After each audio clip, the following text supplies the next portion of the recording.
Wesh wesh la petite bande de zolf, j'espère que vous allez bien. Aujourd'hui c'est Maléfique, on se retrouve pour une vidéo et la dernière en Grèce, puisque vous savez que demain je fais mon grand retour en Gaule. Alors aujourd'hui on va parler de 4 sujets. D'abord effectivement donc mon retour au pays. Le deuxième on va parler de la crypto-monnaie. Le troisième on va parler un petit peu vite fait de la rentrée des boulistes. Et enfin le dernier sujet le plus important évidemment, le retour au franc. Allez, c'est parti. Premier sujet, mon retour en Gaule. Alors, donc demain c'est le grand jour pour moi, je serai de retour demain après-midi sur Bordeaux. Je voulais à la base passer par Paris parce que je voulais aller faire un tour donc à Rakuten, mais bon, vu le prix de la différence du billet d'avion qu'il y avait entre faire un Athènes-Paris et Athènes-Bordeaux, il y avait pratiquement 300 pourris de différence. Donc j'ai dit je rentre à Bordeaux directement. Ensuite, qu'est-ce que je vais faire? Déjà, demain, c'est une grosse journée, donc je vais me poser, demain donc, va être mardi, je vais me poser. Déjà, il faut que je me remette du décalage horaire, parce qu'il y a 1 heure, donc il va falloir que je recule ma montre d'1 heure. C'est beaucoup, ça va me casser le dentier. Et puis ensuite, donc je vais me poser, je vais préparer mes affaires, ce qu'il faut que je fasse. Alors mes objectifs, j'en ai plusieurs. Bon, le premier, c'est qu'il faut que je refasse mes papiers. Donc, enfin, quand je dis mes papiers, hein, c'est refaire mon passeport parce que bon, ben, il est expiré. Donc il faut absolument que je le fasse en priorité. Ensuite, bon, je vais me refaire à faire mes papiers, etc. Je vais me retrouver un petit boulot, peut-être pour 3-4 mois. Et puis ensuite, ce que je vais faire, c'est que une fois que j'aurai trouvé le boulot, je vais mettre des sous de côté, évidemment, parce qu'il va falloir que je reprévoie aussi parce que je prévois évidemment de repartir aux Philippines, donc peut-être décembre, peut-être l'année prochaine, mais bon, comme je vous ai dit, je me suis donné 4 mois grand maximum en France, donc ce qui fait que j'aurai 4 mois pour tout prévoir à la fois, donc voilà, et bien sûr le retour au franc. Bon, qu'est-ce que je voulais vous dire d'autre? Oui, alors je prévois également, pas que ça, je prévois aussi d'aller me promener et d'aller vous rencontrer aussi chez vous dans vos villes respectives. Excusez-moi, c'est un copain qui m'appelle. C'est ma compagne qui pense à moi. Et puis, donc suite à ça, donc passez vous voir, vous rendre visite, etc. Donc j'aurai plein de choses. De ça, je vous tiendrai évidemment plus informé. Lorsque je serai en France, j'aurai les idées plus claires et je pourrai également mieux vous expliquer par quoi je vais commencer petit à petit. On fait chaque chose en son temps, comme on dit. Voilà, évidemment le retour au franc. Et j'aurai pas mal, quelques petites bricoles à vendre. Voilà, et je vous ferai, mais ça je vous en parlerai lorsque je serai en France, vraiment posé, installé, etc. Deuxième sujet, la crypto-monnaie. Alors, il y a de plus en plus de gens qui m'en parlent dans les commentaires, enfin je parle sur Messenger, qui m'envoient des mails sur mon mail pro, etc., qui me parlent de la crypto-monnaie, oui c'est le futur, machin. Alors, la crypto-monnaie n'est pas du tout le futur, c'est carrément le passé, parce que la crypto-monnaie existe depuis 20 ans. Je ne vais pas vous dire, ça fait 20 ans que ça existe, voire même plus. La crypto-monnaie, c'est quoi? La crypto-monnaie, c'est à la base, c'est sur la base, hein, je vous parle. Maintenant, on ne va pas parler dans les termes techniques, etc., comme il y a maintenant. Mais à la base, la crypto-monnaie, c'est quoi? La crypto-monnaie, c'est un chiffre et un nombre, avec une virgule ou sans virgule. D'accord? C'est-à-dire que depuis 20 ans, voire plus, vous allez à la banque.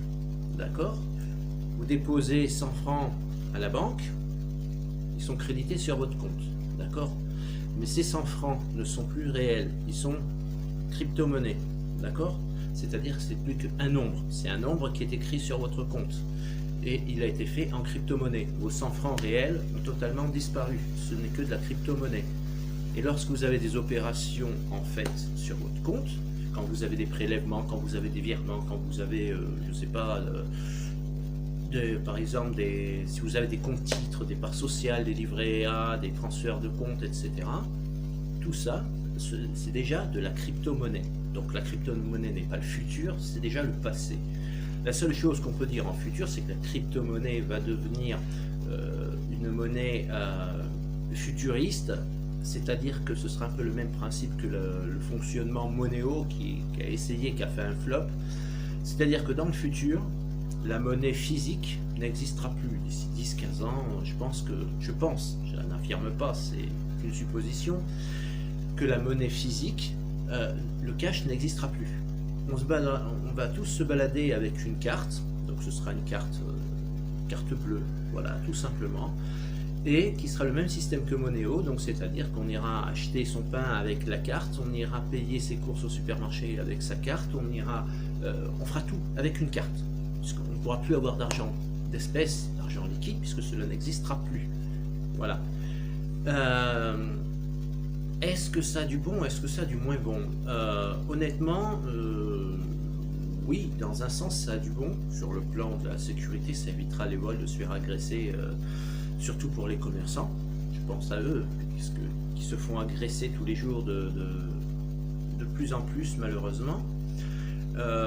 Là-dessus, sur la sécurité, oui, parce que étant donné que les commerçants ont des terminaux crypto-monnaies, c'est-à-dire que chaque client qui viendra chez lui, qui achètera un journal, du pain, un paquet de cigarettes, une revue, un magazine télé, etc., tout sera crypto-monétisé. Donc c'est-à-dire que le commerçant aura un terminal et chaque client viendra et passera sa carte, bip, bip, bip, bip, bip.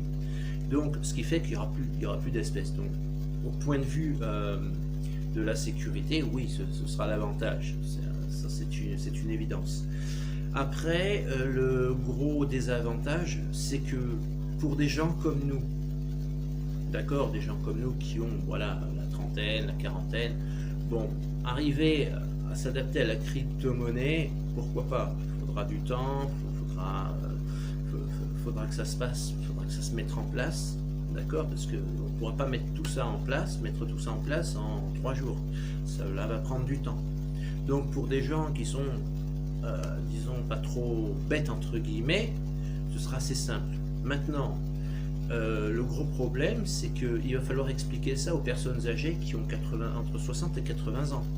Allez leur expliquer comment se sert les 3/4 ne savent pas se servir d'internet, les 3/4 n'ont même pas de iPhone et d'ordinateur chez eux. Allez expliquer ça à des papiers et des mamies. Bon, mais demain, messieurs, dames, vous arrêtez d'avoir votre monnaie réelle, ça vous le jetez à la poubelle et on passe à la crypto-monnaie. Allez leur expliquer, parce que eux, il leur faudra un temps d'adaptation qui sera encore plus long. Ça se fera, ils arriveront à s'y faire finalement. Mais je pense que déjà, les 3/4 de notre vieille France, si je peux me permettre d'appeler les retraités ainsi, ont eu beaucoup de mal à s'adapter avec l'euro. Alors, que va-t-il en être avec la crypto-monnaie? C'est pas gagné non plus. Ensuite, sujet numéro 3, la rentrée des boulistes. Ah, les boulistes, ça fait longtemps que j'en avais pas parlé. Putain, les boulistes. Là, ils sont contents, les boulistes. Hein. Là, ça y est, c'est septembre. Ils vont repartir jouer au boule à Paris, aux Champs-Élysées. Ça va chanter, ça va taper dans les mains, ça va faire la fête à la buvette avec Paulette, Pierrette, Lucette, à la sandwicherie, la friterie, avec Paulin et Lucien. Mais ouais, on va encore s'amuser les boulistes. Qu'est-ce que ça va être drôle, dis donc. Alors, le bouliste, il va partir de chez lui le matin.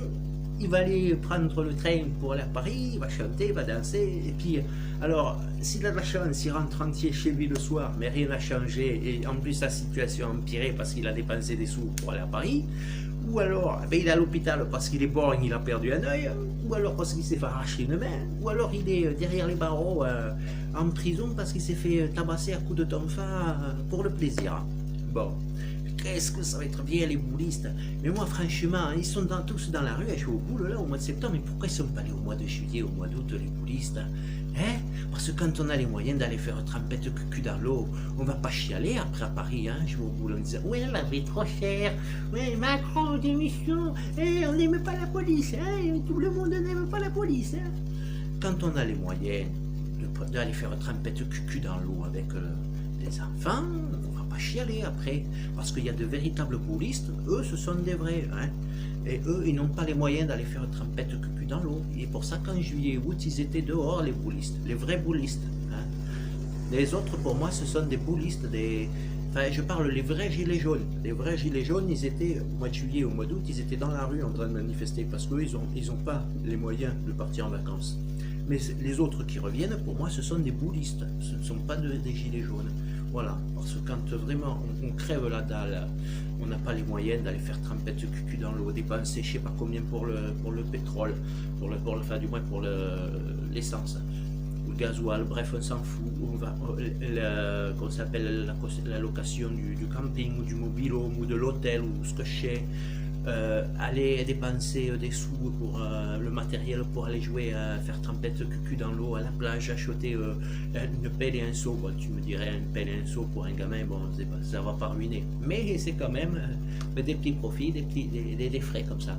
Moi j'estime que quand on n'a pas le moyen de donner à bouffer dans l'assiette de ses gamins, on va pas faire trempette cucu dans l'eau, on ne dépense pas des sous à travers, voilà. C'est ou alors on est vrai gilet jaune ou alors on est bouliste, hein, parce que les trois quarts là, 90% ce sont des boulistes, hein, des boulistes. Il faut juste ça pour faire, bon, on va faire une action comme ça dans la rue, on va chanter, on va danser, on va taper dans les mains, on va faire croire qu'on n'a pas de sous, et puis en fait on en a, hein, voilà. Bref, vous savez de quoi je pense, des boulistes, hein, pour ceux qui connaissent déjà, ceux qui ne le savent pas, mais maintenant vous avez un aperçu de ce que j'en pense, moi des boulistes, hein. De plus, ça ne sert à rien parce qu'ils n'ont toujours pas compris, les boulistes, que c'est pas en dansant un chanson dans la rue, en gueulant avec les panneaux dans le cul que ça va changer les choses. Ça va être, ils veulent changer les choses, ça va être sur le pognon, sur le peds, le pognon, le fric, le grisby, tu vois ce que je veux dire, wesh wesh. Bon, en clair, si les boulistes réfléchissent un peu et qu'ils passent au franc, ben Macron il peut plus prendre sur le compte. Parce que les banques n'accepteront pas. Tout le monde aura des francs. Tous les comptes sont pourris. Donc Macron, ce qu'il veut faire avec les impôts, ça ne passera pas. Ou alors les comptes seront à découvert. Mais les gens, et quand ils viendront pour payer, ils voudront payer en francs, mais les banques vont refuser le paiement parce que ce sera en francs. Mais ce ne sera pas la faute des gens, ce sera la faute du banquier. C'est lui qui a refusé ton paiement. Quand tu vas aller à l'EDF pour payer ta facture, tu vas y aller avec les francs. Voilà. Mais c'est pas toi qui as refusé de payer, c'est le mec de l'EDF, c'est le caissier de l'EDF qui a refusé ton paiement. Toi, t'es pas en tort, t'es couvert, toi, tu as voulu payer. Quand on te fait croire à la CAF, ouais, ou alors au Pôle emploi, ce que je sais, ouais, t'es bien trop perçu, machin, ben tu y vas, avec des francs. Tu leur dis, voilà, moi, je viens de payer. Machin, ils vont refuser ton paiement. Pas grave, tu t'en fous, toi, tu y as été. Donc, c'est eux qui ont refusé ton paiement. Toi, t'as rien à te reprocher. Voilà, c'est eux qui sont en tort. Et petit à petit, mais ça va se faire. Et j'en arrive donc au quatrième point, donc le retour au franc. Alors j'ai fait une vidéo comment arriver à convaincre nos commerçants. Si vous ne l'avez pas vue, je vous invite à aller la voir. Et justement, je vais vous prouver que ça a été... Enfin, je ne vais pas vous prouver, mais du moins, je peux vous prouver que c'est possible, puisque sur ma page Facebook France et France en pourri, j'ai partagé un article, d'accord, justement, d'un commerçant qui a fait passer de l'euro vers les francs. Il l'a fait, c'était pas, il le fait pas tous les jours. Il l'a fait à l'occasion du, comment ça s'appelle, pas du référendum, des élections européennes. Il l'a fait pour l'occasion des élections européennes, pour emmerder le monde. Il a refusé pendant toute la journée les euros et il a fait un retour au franc. J'ai posté donc l'article sur ma page Facebook France et France en pourri. Je vous invite à aller le voir et à le lire si ce n'est pas déjà fait. Donc si ce commerçant l'a fait à lui tout seul, ça veut dire que les autres sont capables de le faire. Voilà. Donc si tous les commerçants se remettent à reprendre les francs petit à petit, et qui va être dans la merde? Ce ne sera pas le peuple, hein, parce que le peuple, tout le monde sera revenu au franc et on pourra tous aller chez le commerçant. Le petit commerçant, je ne parle pas des multinationales, les multinationales tourneront toujours au pourri. Hein. Mais si vous allez dans une grande surface acheter des tomates moisies qui arrivent du Cameroun ou alors de la banane périmée d'Afrique, ce sera toujours avec les pourris. Hein. Donc vous aurez de la merde, vous allez bouffer de la merde, vous allez vous intoxiquer avec de la merde, vous allez payer plus cher avec les pourris. Tandis que si vous réfléchissez un peu, que vous prenez des francs, que vous allez voir les petits commerçants, comme ce boucher charcutier qu'il a fait à Paris, vous avez des produits de qualité, vous allez payer en francs, donc moins cher, parce que même si c'est converti en francs au centime près, ce sera quand même moins cher parce que vous aurez plus de francs. Si vous savez comment gérer vos pourris pour acheter des francs, vous serez beaucoup plus riche avec les francs. Pensez à Rakuten, entre parenthèses. Et ce qui vous permettra de payer moins cher, d'avoir des produits de meilleure qualité et de savoir l'origine. Parce que quand vous allez voir votre petit commerçant, il va vous expliquer d'où ce qui se sert. Si ce petit commerçant, il se sert chez l'agriculteur qui habite à 50 km, il va dire, voilà, moi je me sers chez cet agriculteur-là, ou chez cet éleveur, ou chez ce paysan, ce céréalier, bref. Au moins, vous allez donc chez votre petit commerçant local de proximité, vous avez de la qualité, vous payez moins cher dans un sens, et de plus vous connaissez la provenance, vous savez d'où arrive ce produit-là. Voilà. Après maintenant, si vous voulez continuer à rester avec les pourris, aller dans les multinationales, les grandes surfaces, manger de la tomate pourrie de Roumanie ou de je sais pas d'où, et puis de la banane empoisonnée d'Afrique au chikungunya, allez-y, hein, faites-le, vous paierez plus cher, vous serez malade, donc ça vous paiera, vous allez payer plus cher en pourri, vous allez acheter de la merde, vous allez tomber malade, vous allez devoir payer des frais d'hospitalisation, vous allez devoir payer vos médicaments, à vous de voir. Moi je peux pas mieux vous dire, à vous de voir. Moi personnellement mon choix je l'ai fait. Donc il n'y a pas photo. Ensuite, maintenant vous savez qu'avec le nouveau traité qu'il y a eu avec comment s'appelle le Canada, alors eux ils sont spécialistes pour ça, de vous mettre du bœuf coupé aux champignons roses ou à la manite phalloïde. Ils vous vendent du porc comment s'appelle élevé au grain chimique, au grain chimique. Il va vendre je sais pas moi, des chevaux ou du cheval ou du porc, du poulet, tout ce que vous voulez. Enfin ce sera qu'avec des produits chimiques. C'est des trucs qui sont pas élevés en plein air, en basse-cour, machin. C'est des trucs qui sont faits en boîte, voilà, qui sont découpés par morceaux les uns derrière les autres, et c'est rempli de produits chimiques. Et après vous allez vous plaindre que on tombe malade, et on a nos enfants qui sont à moitié lépreux, qui ont un cancer, qui des personnes âgées, vos parents qui d'un seul coup qui étaient en bonne santé sont fait un infarctus ou n'importe quoi. Je le souhaite à personne, hein. Mais voilà, après il faut pas se poser de questions. Tandis qu'il vaut mieux aller voir son boucher, son petit commerçant local, pour avoir de la viande fraîche, de qualité. Au moins votre boucher il pourra vous dire d'où provient la viande, et s'il accepte le paiement en francs, ce n'est qu'encore mieux. Donc voilà, tout va se faire. Je verrai lorsque je serai en France, donc à partir de demain. Bon, je ne vais pas sauter dessus demain, hein, je ne vous cache pas. Mais d'ici 3-4 jours, une semaine, je vais commencer à faire des actions. J'essaierai de filmer ça en fonction de la situation, bien sûr, parce qu'il y a des fois où je ne pourrais pas forcément avoir l'accord du commerçant. Par respect, je lui demanderai hors caméra s'il accepte. Si quelqu'un refuse, bon, je ne pourrais pas filmer, c'est la moindre des choses. Il faut savoir aussi respecter les gens. Si auquel cas il accepte, je le ferai avec grand plaisir et je vous ferai une vidéo pour vous prouver qu'un retour au franc est possible.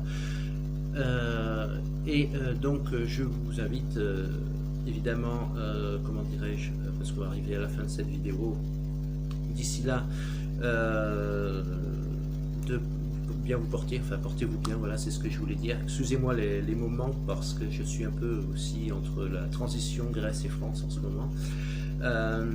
Aujourd'hui en Grèce, demain en France, donc voilà. Donc rassurez-vous, lorsque je serai bien posé, je vous ferai une vidéo. Donc quand je serai arrivé en France, hein, évidemment, je vous ferai une vidéo pour vous expliquer ce qu'il en est, ce que je vais faire, etc. Je vous l'ai dit. Je vous fais de gros bisous, plein de wesh wesh, de Z et de X. Soyez heureux. N'hésitez pas donc à vous abonner à ma chaîne, appuyez sur la clochette de notification qui vous permettra de recevoir mes vidéos en temps normal. Mettez des pouces bleus ou des pouces rouges comme vous voulez, ils sont violets ou mauves, pour moi je ne les vois pas, je suis daltonien. En attendant, je crois que j'ai tout dit. N'hésitez pas également à aller sur ma page Facebook qui s'appelle France et France sans pourri. Et pensez à aller voir l'article donc que j'ai posé que j'ai partagé sur ma page, et vous verrez par vous-même que si un commerçant le fait, si c'est possible pour un, ce sera possible pour deux, ce sera possible pour 5, pour 20, pour 50, pour 200, etc. et etc. Et surtout, n'allez pas dans les grandes surfaces. Achetez vos produits chez les petits commerçants. Commencez à leur parler de mes idées, si vous le souhaitez. Ça vous coûte rien de poser une question, ça n'a jamais donné la honte à qui que ce soit, il n'y a pas de honte à vouloir s'instruire, il n'y a pas de honte à vouloir se renseigner. On n'a pas assez d'une vie pour apprendre, même à 65 ans, on en apprend tous les jours. Donc n'hésitez pas à vous renseigner, posez la question, ça ne coûte rien de dire seriez-vous pour un retour au franc, oui ou non, voilà, c'est tout, il n'y a pas de honte à demander. Voilà, allez, je vous dis à très bientôt. Donc prochaine vidéo, ce sera en France, c'était la dernière de la Grèce. Et d'ici là, écoutez, soyez heureux, portez-vous bien. Et comme je vous l'ai dit, abonnez-vous à la chaîne, la cloche de notification, partagez sur vos réseaux sociaux préférés, allez sur ma page France et France sans pourri qui est sur Facebook. Et à très bientôt donc pour une prochaine vidéo en France. Voilà. Allez, c'était Maléfique. Ciao, ciao.